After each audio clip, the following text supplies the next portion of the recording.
अभी देखिए ये आपके 7 नंबर का टॉपिक है स्तर रूप और उनका विकास। आपके रेबस स्टैंड में जो ज्योग्राफी के जो सिलेबस है ज्योग्राफी में 7 नंबर का ये टॉपिक है, जिसमें इस तरह कर दिया और उनके विकास के बारे में यानी आपसे प्रश्न पूछा जाएगा। अब इस तरह करते हैं कि 5 कारक होते हैं। कितने कारक होते हैं? 5। इसमें प्रवाहित नदियाँ, हिमानी, भूमिगत जिनसे कास्ट प्राकृतियाँ बनती हैं, पौने और समुद्री तरंगे। और ये 5 जो कारक हैं ये 2 प्रकार के कार्य करते हैं। एक अपरदनात्मक स्तर रूप बनाते हैं, दूसरा निक्षेपात्मक कार्य करते हैं, यानी इससे निक्षेपण से स्तर रूप बनता है। इनमें सबसे पहले हम फर्स्ट जो प्रवाहित गुजर है नदियाँ, इनके द्वारा बनने वाले जो अपरदनात्मक स्तर रूप है उनके बारे में पढ़ेंगे। जो अपरदन से बनती है, अपरदन से जो इस तरह घाटियाँ बनती हैं उनमें वी आकार की घाटी, गाज, कैनियन, जलप्रपात, जलकृतिका, जिन्हें क्षिप्रिकाएँ नहीं बनती, अवनमन कुंड, संप्राय मैदान और मोड़ागो, नदी वेदिकाएँ, नदी विसर्ग और अधकल्पित विसर्ग। ऐसे ये इस प्रकार से 9 अपरदनात्मक इस तरह प्रक्रिया नदी के या प्रवाहित जल के द्वारा अपरदन से बनती है। ऐसे ही निक्षेपण से बनने वाली प्रक्रियाओं में द्रोणपन, द्रोण संकुल, द्रोणपन, प्राकृतिक बाढ़ का मैदान, गोकुलगिर और डेग, ये नदी के निक्षेपण से बनने वाली इस तरह प्रक्रिया। अब देखिए वी आकार की घाटी क्या होती है। सबसे पहले तो वी आकार की घाटी के बारे में आपको समझना है। वी आकार की घाटी नदी की युवावस्था में बनती है। अब ये युवावस्था क्या है? युवावस्था नदी की 3 अवस्थाएं बताई है। ठीक है, नदी की 3 अवस्थाएं होती है, युवावस्था, प्रौढ़ावस्था और वृद्धावस्था। नदी की जो युवावस्था होती है उसमें नदी का वेग तीव्र होता है, तो नदी यानी अपने पैदे में अपरदन अधिक करती है, गहराई में अपरदन अधिक करती है। जैसे ही नदी प्रौढ़ावस्था में आती है मैदानों में, तो उस समय अपरदन उसका पार्श्व अपरदन, किनारों पर अपरदन अधिक होता है। और जैसे ही नदी वृद्ध हो जाती है, नदी का वेग बहुत कम हो जाता है, तो नदी अपरदन बहुत कम करती है और विसर्ग का आकार में बहना शुरू कर देती है। और अंतिम अवस्था में वो डेल्टा या समुद्र के किनारे डेल्टा बनाकर समुद्र में गिरती है। इस प्रकार की नदी की 3 अवस्थाएं बताई हैं। तो आपसे ऐसा पूछा जा सकता है कि नदी की अवस्थाएं कितनी होती हैं? 3 अवस्था, युवावस्था, प्रौढ़ावस्था और वृद्धावस्था। अब यहाँ वी आकार की बात कर रहे हैं तो ये नदी की युवावस्था की, कौन सी नदी की जो युवावस्था होती है उस युवावस्था में ये 3 प्रकार की घाटियां हो जाती हैं। ये घाटी है वी आकार की घाटी है, गार्ड की घाटी है, कैनियन की घाटी है। वी आकार की घाटी में क्या होता है कि नदी जब पहाड़ों से जैसे ही नीचे आती है, जिसे कहते हैं पर्वतपदीय क्षेत्र। क्या कहते हैं? पर्वत पदीय क्षेत्र या पर्वतों के पाद पर, ऐसे नाम आएंगे आपके प्रसंग। पर्वत पदीय क्षेत्र या पर्वतों के पाद, पाद का मतलब होता है पैर, पर्वतों का नीचे का जो भाग है उसे कहते हैं पर्वतों के पाद पर या पर्वतपदीय क्षेत्र में नदी वी आकार की घाटी बनाती है। समझ रहे? नदी वी आकार की घाटी अंग्रेजी का जो वी अक्षर होता है उसके समान होती है, इसमें से इसको वी आकार की घाटी कहते हैं। और इस समय नदी का जो वेग है वो धीरे होता है, पहाड़ी क्षेत्र होते हैं, दुर्गम क्षेत्र होते हैं, इन सबसे नदी वी आकार की घाटी यानी अंग्रेजी के वी अक्षर के समान बनाती है। जैसे ही ये वी आकार की घाटी है और गहरी हो जाती है तो जिसको गार्ज कहते हैं। गार्ज में क्या होता है कि यही घाटी जो है और गहरी होती जाती है और यही गार्ज धीरे धीरे जिसके पास में जो खड़े किनारों वाले होते हैं और गहराई बढ़ती जाती है तो गार्ज हो जाता है। गार्ज और गहरा हो जाए जिसमें उसके किनारे जो है ऊपर के किनारे पास और बढ़ता जाए, ऊपर की जो चौड़ाई और गहराई और बढ़ती जाए उसको कैनियन कहते थे। गार्ज, कैनियन और वी आकार की घाटी नदी के अपरदनात्मक स्तर, नदी के अपरदन से समझ रहे हैं। और तीनों ही घाटियां, समझ गए, तीनों ही घाटियां हैं और ये ज्यादातर पर्वतीय क्षेत्रों में जहाँ से नदी का उद्गम होता है समय नदी का वेग अधिक होता है, धीरे होता है। हिमालय क्षेत्र में जो हिमालय से निकलने वाली नदियाँ हैं वो ज़्यादातर दियाकार और गाछ कैनियन बनाती हैं। जितनी भी तिरुगामी नदियाँ हैं, बारामासी नदियाँ हैं, वो इस प्रकार की आकृतियाँ बनाती हैं। ये सब अपरदन से बनती हैं। अब जैसे ही नदी पहाड़ों से नीचे उतरती है तो क्योंकि धरातल असमतल होता है, तो ऊंचाई से जैसे ही ऊंचाई मैदानों की ओर आती है तो ऊंचे भाग से जैसे ही नदी नीचे गिरती है, जैसे कोई ऊंचावच हो, वहां से नदी का जो पानी है नीचे गहराई की ओर गिरेगा, कोई गहरा नीचे की भूमि आ गई तो ऊपर से जो पानी गिरता है तो उसे जलप्रपात कहते हैं। हमारे यहाँ उसको झरना कहते हैं। प्रपात को क्या कहते हैं? झरना। झरना क्या होता है कि नदी ऊंचाई से आ रही थी और नीचे भूमि आ गई नीचे और अचानक ऊपर से नीचे की ओर पानी गिरता है तो उसे क्या कहते हैं? जलप्रपात कहते हैं। जैसे मैंने आपको बताया कि राजस्थान का जो सबसे ऊंचा जो जलप्रपात है वो जूलिया जलप्रपात, जो चित्तौड़गढ़ जिले में 18 मीटर की ऊंचाई चंबल नदी के ऊपर। समझ रहे? ऐसे ही भारत में जो नदियों पे बने हुए हैं सभी जलप्रपात उनके बारे में पढ़ेंगे। अभी हमारा जो टॉपिक है वो अपरदन रचना करती हैं। जब जलगति का क्या होती है ये भी अपरदन से होती है।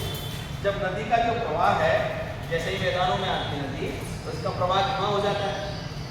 नदी जो पहाड़ों से जो चट्टानी टुकड़े वगैरह जो बहा के लेके आई थी उनको वो वहन नहीं कर पाती है और वो आगे बह नहीं पाते हैं। जब वो नहीं बहते हैं तो वो धीरे धीरे नीचे जो नदी का जो पैदा होता है वहाँ छोटे छोटे गड्ढे बना देते हैं, यानी पत्थर से रगड़ रगड़ के क्या बन जाते हैं? गड्ढे बन जाते हैं। और वो गड्ढे धीरे धीरे वो छोटे होते जाएंगे और वो कंकड़ पत्थर जो है उन गड्ढों में फंस कर वृत्ताकार रूप में घूमते रहते हैं। जब वो वृत्ताकार रूप में घूमते हैं तो उनसे जो जल की जो गति बनती है उसको कहते हैं जल गति का। क्या कहते हैं? जल गति। और जैसे ही ये जो गड्ढे हैं जब और बड़े हो जाते हैं और एक कुंड की भांति कीप के आकृति में बन जाते हैं, उनको कहते हैं अवनमन कुंड। जो नदी के कहते हैं नदी का जो पैदा है इसमें इस प्रकार की आकृतियाँ, वही गड्ढे धीरे धीरे छोटे होते जाएंगे, वो कंकड़ पत्थर घूमते रहते हैं। नदी का जो जैसे वेग बढ़ता जाता है कम होता जाता है तो वो उसमें घुस कर घूमते रहते हैं। और जब नदी ऊपर खाबड़ धरातल इसी प्रकार से ऐसे एक तरंगनुमा आकृति में यानी बहते हुए दिखाई देती है उसे कहते हैं सीधी गाय। क्या कहते हैं? यानी तरंगनुमा आकृति में नदी उन गड्ढे में गिरेगी, फिर बाहर निकलेगी पानी, फिर गड्ढे में गिरेगा, फिर बाहर निकलेगा, तो नदी ऐसे दिखती है जैसे ऊपर नीचे चलती है। उसका जो पानी है ना ऐसे चलता है जैसे तरंगनुमा आकृति में चलता है। तो वो तरंगनुमा आकृति को क्या कहते हैं जी? सीधी गाय। अब यदि हम आगे और चले तो नदी जब मैदानों में जब बाढ़ग्रस्त मैदानों में पहुंच जाती है या जिन्हें चट्टानों का उसने अपरदन किया था, पहाड़ी क्षेत्रों में जो बीच में घाटियां बनी थी वहां पर जिन चट्टानों को काट काट के वो मैदान बना देती है, भाई जो पहाड़ थे चट्टानें थी उनको काट काट के अपरदन करके एक मैदान बना देती है, उसे कहते हैं समप्राय मैदान। क्या कहते हैं? समप्राय।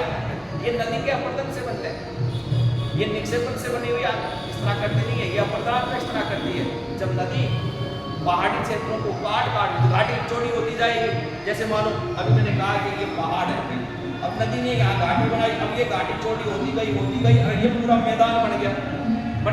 लेकिन इनके बीच बीच में कोई कठोर चट्टानें नहीं कर पाई और वो खड़ी रह गई, वो खड़ी रह गई तो कहते हैं मुराद। क्या कहते हैं? मुराद। जो बीच में कंकड़ पत्थर कठोर चट्टानें खड़ी रह गई, कहाँ? समप्राय मैदान। भाई ये पूरा मैदान बन गया, घाटी चौड़ी हो गई और ये क्या बन गया? मैदान बन गया। घाटी धीरे धीरे अपरदन होता रहा, हजारों वर्षों में नदी की चौड़ाई बढ़ती गई, वो क्या बन गया? मैदान। जो मैदान बना उसको क्या कहते हैं? समप्राय मैदान। और उसी मैदान में यत्र तत्र फैली हुई जो कठोर चट्टानें थी उनको क्या कहते हैं? मुराड नोट कहते हैं। ठीक है, आ रहा है समझ में? अभी आ रहा है समझ में? हाँ, नहीं आए तो दोबारा और बता दूंगा। सब चीजें देखो फिजिकली चीजें हैं, ये फिजिकली चीजें हैं, सब प्रैक्टिकली चीजें हैं, ये सब आकृतियां हैं। कौन सी आकृति किस प्रकार से बनी है बस उसी का नाम है। आपके रैब असिस्टेंट में जो प्रश्न पूछेगा, अभी तक जो पिछला जो पेपर आया था, ठीक है, क्योंकि आप सभी वेब असिस्टेंट के स्टूडेंट हैं, आपसे जो प्रश्न पूछेगा, जो पिछला जो बोर्ड के द्वारा जो प्रश्न आया, पेपर आया था, उसमें सामान्य प्रश्न पूछे गए। आपसे सीधा सीधा ये पूछेगा कि प्रोवाइड के द्वारा निम्न में से अपूर्णांक विस्तराकृति नहीं है, इनमें से 3 नाम दे देगा और एक नाम विक्षेपण से दे दे। जैसे इनमें से देते जरोड़पंख दे दे। अब जरोड़पंख यदि देते ही आप क्या सोचेंगे कि ये तो अपूर्णांक से थोड़ी है, ये तो विक्षेपण से, बस वो आंसर हो जाएगा। बाकी और आपके जो टेस्ट पेपर होंगे उनमें प्रश्न बनाएंगे, जब आपको वो भी समझ में आ जाएगा। अभी आप सिर्फ इनकी विस्तराकृतियों के बारे में समझें कि किस प्रकार की कौन सी विस्तराकृति है।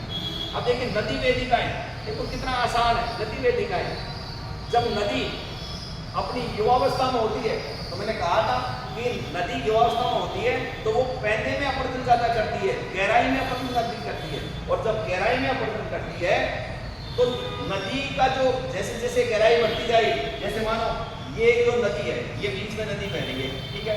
अब इसकी पहले गहराई इतनी थी तो यहाँ पर अपवर्तन कर रही थी तो उसके निशान पड़ गए, फिर गहरी होती गई और यहाँ गहरी होती होती यहाँ गई। और इसके किनारों पर नदी के पूर्व के प्रवाह के निशान किनारों पर दिखाई देते हैं, जिनकी आकृति जो है, जो वेदिका बनाते हैं, यज्ञ वगैरह जो करते हैं, जिनमें वेदिका बनाते हैं पंडित जी, जिसमें इस प्रकार की ऐसे वेदिका में सीढ़ी नुमा आकृति जिसको कहते हैं, सीढ़ी नुमा आकृति ये किनारों पर दिखाई देती है, जो नदी के पूर्व में प्रवाहित होने के निशान है कि नदी पहले यहाँ तक बहती थी। समझ रहे हैं मेरी बात? और अब नदी यहाँ बह रही है, तो इसमें भी नदी वेदिका भी 2 प्रकार की होती है। हाँ, एक होती है युग्मित वेदिकाएं और दूसरी होती है अयुग्मित वेदिकाएं। युग्मित वेदिकाएं कैसे कहते हैं? जब दोनों किनारों पर समान आकृति की वेदिकाएं बनी हुई हो, उनको तो कहते हैं युग्मित वेदिका। और जो यदि असमान, जैसे एक तरफ बनी हुई और एक तरफ ये टेढ़ी मेढ़ी बनी हुई हो, जरूरी नहीं है कि एक तरफ बने एक तरफ नहीं बने, एक तरफ बनी हुई हो लेकिन समान नहीं हो, असमान, यदि दोनों ओर असमान वेदिकाएं बनी हुई हो तो उनको कहते हैं अयुग्मित वेदिकाएं। आ गया यहाँ तक समझ? तो नदी वेदिकाएं ये अपवर्तनात्मक स्थितियों पर। इसके बाद में यदि हम बात करें नदी विसर्ग की, नदी विसर्ग जब नदी मैदानों में प्रवेश करती है, अब वापस हम मैदान में आते हैं, जब जैसे ही नदी मैदानों में प्रवेश करती है, प्रौढ़ावस्था होती है उसकी मैदानों, तो नदी जो नदवहा लेके आई थी, कंकर मिट्टी पत्थर जो नदी के साथ जो अपवर्तन हुआ था वो बह के जो नीचे आया था, उसको वहन करने में असमर्थ हो जाती है, क्योंकि नदी की जो ताकत है, पानी का जो वेग है वो कम हो गया, नदी अब उनको वहन नहीं कर सकती है और वो धीरे धीरे उनको क्या करेगी, निक्षेपण करेगी। अब नदी जैसे ही अपने मार्ग में उसको निक्षेपित कर देती है या जमा कर देगी, अब यहाँ दीवार बन गई, नदी क्या करती है अपना मार्ग परिवर्तन कर देती है, और मार्ग परिवर्तन करके इसका जो यानी अंदर का जो भाग होता है उधर कटाव अधिक होता है, सामने निक्षेपण हो जाता है। तो जैसे जैसे नदी यानी अपवर्तन करते हुए 20 रुपये आकार में बहना शुरू कर देती है, इस प्रकार से 20 रुपये आकार में बहना शुरू कर देती है, तो ऐसी जो इस तरह करके जो बनती है उसको कहते हैं नदी विसर्ग। और इस प्रकार का जो विसर्ग यदि आधा ही बना हुआ हो, पूर्ण रूप से विसर्ग नहीं बने, आधा ही बने, तो उसको कहते हैं अधिकृत विसर्ग। यानी एक तो पूर्ण विसर्ग बन रहा है, एक आधा विसर्ग बन रहा है। तो इस प्रकार की जो आकृति है, पूर्ण यदि विसर्ग बनता है उसे नदी विसर्ग, और आधा बनता है तो उसे क्या कहेंगे, अधिकृत विसर्ग कहेंगे। इस प्रकार से ये सब अपवर्तनात्मक विसर्ग हैं जो नदी के द्वारा अपवर्तन से बनती है। अपवर्तन का मतलब कटाव से बनती है। जब नदी अपनी युवावस्था, प्रौढ़ावस्था और वृद्धावस्था में होती है तो उनके अनुसार इस प्रकार की आकृतियाँ, आकार की घाटी, गार्स, कैनियन, जलप्रपात, जलप्रतिकाएँ, सिक्तिकाएँ, अवनमन कुंड, संप्राय मैदान या मुरारों, नदी वेदिकाएँ, नदी विसर्ग और अधिकृत विसर्ग, ये सब नदी के द्वारा अपवर्तनात्मक या प्रवाहित विसर्ग के द्वारा अपवर्तनात्मक करती है। ऐसे ही नदी के निक्षेपण से बनने वाली इस तरह देखिए, नदी के जब नदी अपवर्तन करेगी तो जो अपवर्तित जो पदार्थ हैं उनका क्या करेगी, निक्षेपण भी करेगी। निक्षेपण का मतलब होता है जमाव। यहाँ मैंने बताया था अपरदन का मतलब होता है कटाव और निक्षेपण का मतलब होता है जमाव। जब नदी जो अपरदिक जो पदार्थ है उनका जो निक्षेपण करती है तो उनका निक्षेपण करती है जब वो वृद्धावस्था में पहुंच जाती है। समझ रहे? वैसे तो जैसे ही नदी पहाड़ों से नीचे आती है तो भी वो निक्षेपण कुछ भारी जो चट्टानें होती है उनका निक्षेपण करना शुरू कर देती है। समझ रहे? और जब निक्षेपण करेगी तो उससे कौन कौन सी इस तरह करते हैं बनेगी। यानी यहाँ हमारा जो टॉपिक है वो ये है कि निक्षेपण से बनने वाली जो इस तरह करती हैं उनमें सबसे पहले जरोड़ समूह। देखिए जरोड़ कहते हैं किसे? सबसे पहले भाई जो हमारा शब्द है जो टॉपिक है उसमें जो जरोड़ शब्द आया है इसका अर्थ क्या होता है ये समझ गए? आगे समझ जाएंगे। जरोड़ का मतलब होता है कि जो चट्टानों के जो टुकड़े कंकड़ पत्थर मिट्टी वगैरह जो है वनस्पति अवशेष जो भी जीवाश्म वगैरह जो भी बह के आए हैं नदी के साथ उन सब को कहते हैं जरोड़। भाई चट्टान पहाड़ों में जैसे ही नदी पहाड़ों से नीचे उतरी तो उनके साथ मिट्टी कंकड़ पत्थर जो भी कट के आए अपरदन से है जब प्रवाह के द्वारा जो कटे उन सबको क्या कहते हैं जरोड़। उन्हीं का जमाव करेगी। जमाव किसका करेगी? उन्हीं का करेगी जो जरोड़। तो उनसे यदि संकुलम आकृति में वो जमाती है। संकुल किसको कहते हैं? संकुलम आकृति कहते हैं। जैसे इस प्रकार की जो आकृति संकुलम, समझ रहे? जैसे मानिए इस प्रकार की जो आकृति संकुलम, ये संकुलमा जो आकृति में जो जमाव करती है जो भी चट्टानी जो टुकड़े हैं मिट्टी कंकड़ पत्थर पहले तो भारी पदार्थों का करेगी फिर उससे छोटे पदार्थों का जमाव भी एक स्त्री रूप से होता है यानी एक समान रूप से होता है। पहले मोटे मोटे पत्थरों का जमाव करेगी चट्टान फिर उससे कम भारी हैं उनका करेगी ऐसे में जमाव होता है। तो ये संपूर्ण आकृति में करती है उसको कहते हैं जरोड़ समूह। और जरोड़पन किसे कहते हैं? जरोड़पन के जरोड़ सबको लगभग एक समान आकृतियां हैं। ये पंखे के नुमा चिड़िया का जो पंख होता है उस पंख के समान जो आकृति होती है उसे कहते हैं जरोड़ पंख। संकुलमा आकृति में करती है उसे जरोड़ संकुल। और चिड़िया के पंख के जो संकुलमा आकृति का होता है चिड़िया के जो पंख होते हैं उस रूप में करती है उसे जरोड़ पंख। ये इनका स्थान आपसे पूछा जाता है। ये दोनों कहाँ बनते हैं? ये जैसे ही पहाड़ों से नदी नीचे नहीं उतरती है तो ये पर्वतपदीय क्षेत्र में बनते हैं। यहाँ मैंने नाम लिखा था पर्वतपदीय क्षेत्र। देखिए ये पर्वतपदीय क्षेत्र आपसे ऐसा पूछा जा सकता है कि जरोड़ शंकु या जरोड़ पंख की जो आकृति है वो कहाँ पाई जाती है? पर्वतपदीय क्षेत्र में। पर्वतों के ठीक नीचे वाला जो भाग है जिसे पर्वतों के पाद कहते हैं वहां पर इस प्रकार की आकृति पाई जाती है जरोड़ पंख जरोड़। समझ रहे? दोनों में माइनर अंतर ये संकुलमा शंकु क्या करते हैं ये पंख क्या करते हैं वही जमा होता है। ठीक है। इसके बाद में आता है ताकत। देखिए हम नदी मैदानों में आ गई। सुनना ध्यान से। यहाँ जैसे ही मैदानों में आती है तो मैंने कहा था नदी विसर्जन बनाती है। क्या बनाती है? विसर्जन बनाती है। तो विसर्जन जब बनाएगी तो यहाँ सामने दीवार बनाएगी जल तो घूमेगी जो भी बह के लेके आई है जो भी नदी पहाड़ी चट्टानी वगैरह कंकड़ पत्थर जो है उनको यहाँ जमा करती है और यहाँ एक दीवार की आकृति बनती है। जो दीवार की आकृति बनती है उसको कहते हैं प्राकृतिक तटबंध। बैरियर नेचुरल बैरियर जानते हो? पुलिस वाले जब यातायात को रोकने के लिए है लगाते हैं उसको बैरियर कहते हैं, उसको तटबंध कहते हैं। समझ रहे?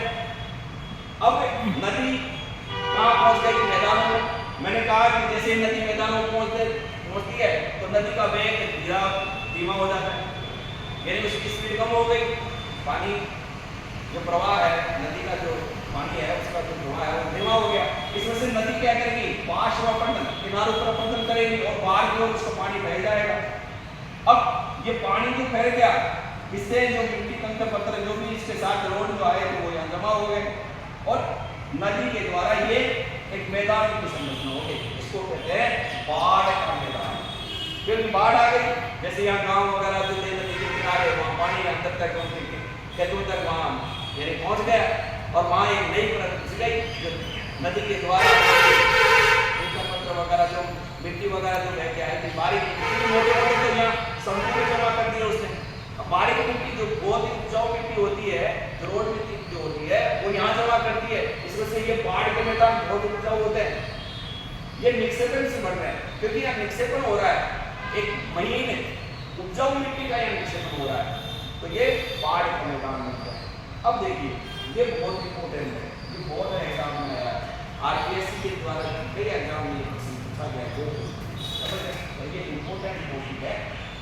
वो पूछे कैसे, देखो आदम यही आदम यही बनेगी जब नदी की सर्पाकार में जाना शुरू करती है।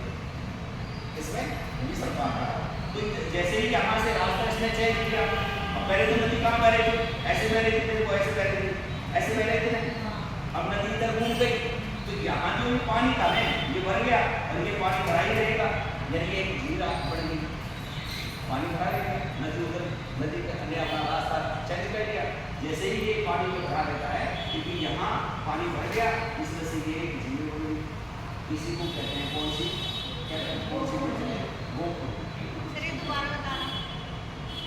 गोपुर, देखो नदी जैसे ही गोपुर, जब नदी मैदानों में प्रवेश करती है तो नदी का वेग कम हो जाता है। नदी प्रौढ़ावस्था में आ गई, नदी का वेग कम हो गया, पानी यानी उसका जो वेग है वो धीरा यानी धीरे हो गया, यानी प्रवाह कम हो गया। प्रवाह कम होने से उसके साथ जो मिट्टी के अंदर जो बह के रह आई थी, वो अब जमाना शुरू कर देती है, यानी अब अपरदन नहीं करती है, अब अपरदन की बजाय क्या करती है, निक्षेपण करती है। तो वो जैसे ही निक्षेपण करती है, तो जैसे नदी सीधी बह रही है, तो निक्षेपण का क्या करेंगे, सामने करेंगे, और सामने करेंगे तो ये दीवार बन जाएगी, दीवार बनेगी तो क्या कहेंगे, प्राकृतिक तटबंध। ये कहेंगे, फिर जैसे इधर घूमेंगे तो यहाँ दीवार बन जाएगी, यहाँ दीवार बनेगी तो इधर घूमेंगे, ये प्राकृतिक तटबंध हो गया। अब यहाँ जो जैसे ही नदी ऐसे आकार में बहती है, तो यहाँ जो इस मार्ग पर ये जो पानी है, ये तो यहाँ दीवार बन गई, ये पानी भरा रह गया, अब भरा रहने से ये क्या बन गई, एक स्थायी झील बन गई। इसको क्या कहते हैं, वो समझ में आ गया, इम्पोर्टेंट। अब आ जाओ नदी पहाड़ों से गुजरी, मैदानों में आई, मैदानों में अपना कार्य किया, और मैदानों से पहुंच गई समुद्र के किनारे। कहाँ पहुंच गए, समुद्र के किनारे। जैसे ही समुद्र के किनारे पहुंचती है, नदी वृद्धावस्था में आ जाती है। कौन सी अवस्था में आ जाती है, लेकिन नदी अब पूरी तरह से वृद्ध हो चुकी है, अब उसके बहने की क्षमता समाप्त हो गई, और इस वजह से वो अपना जो मार्ग है, मैंने जो मार्ग है, वहां से भटक जाती है, क्योंकि अब उसका जो वेग इतना धीमा हो जाता है कि नदी कई शाखाओं में बढ़ जाती है। समझ रहे, कई शाखाओं में बढ़ती है, कई पत्रिकाओं में बढ़ती है। नदी अपना एक मार्ग नहीं, अब वो कई मार्गों में बढ़ती है। समझ रहे, समुद्र में गिरने से पहले डेल्टा का निर्माण करती है। डेल्टा क्या आपको बता रहा हूं, देखिए ये मेरा हाथ से जो मैंने पढ़ा है, मैंने भी आपकी तरह मैंने भी मेरे जो पढ़ा है, तो वहाँ मैंने जो सीखा है कि जब नदी, ये नदी है, ठीक है, और ये जो अंगुरिया है, ये धारा है नदी, ये नदी क्या है, ये धारा है, और इनके जो बीच में ये जो भूमि है ना, ये डेल्टा है। अब देखिए इसकी आकृति देखिए, शंकुनुमा है, यहाँ से चौड़ा है, अंदर से सकरा होता जा रहा है, यहाँ से चौड़ा है, अंदर सकरा होता जा रहा है। डेल्टा की आकृति देखिए, यहाँ ये जलोढ़ शंकु जो है, ये भी उसी आकृति का है। जलोढ़ शंकु और डेल्टा में अंतर इतना सा है, आकृति सेम होती है, दोनों की आकृति सेम है, जलोढ़ शंकु की, जलोढ़ पंख की और डेल्टा की, तीनों की आकृति सेम है। सिर्फ अंतर ये है कि ये कहाँ बनते हैं, पर्वतपदीय क्षेत्रों में, पर्वतों के ठीक नीचे, पर्वत यानी पर्वतों के बाद पर या पर्वतपदीय क्षेत्र में बनते हैं। कौन, जलोढ़ पंख या जलोढ़ शंकु। और डेल्टा कहाँ बनता है, समुद्र तटीय क्षेत्र में। डेल्टा कहाँ बनता है, समुद्र के किनारे, समुद्र के किनारे, समुद्र के किनारे।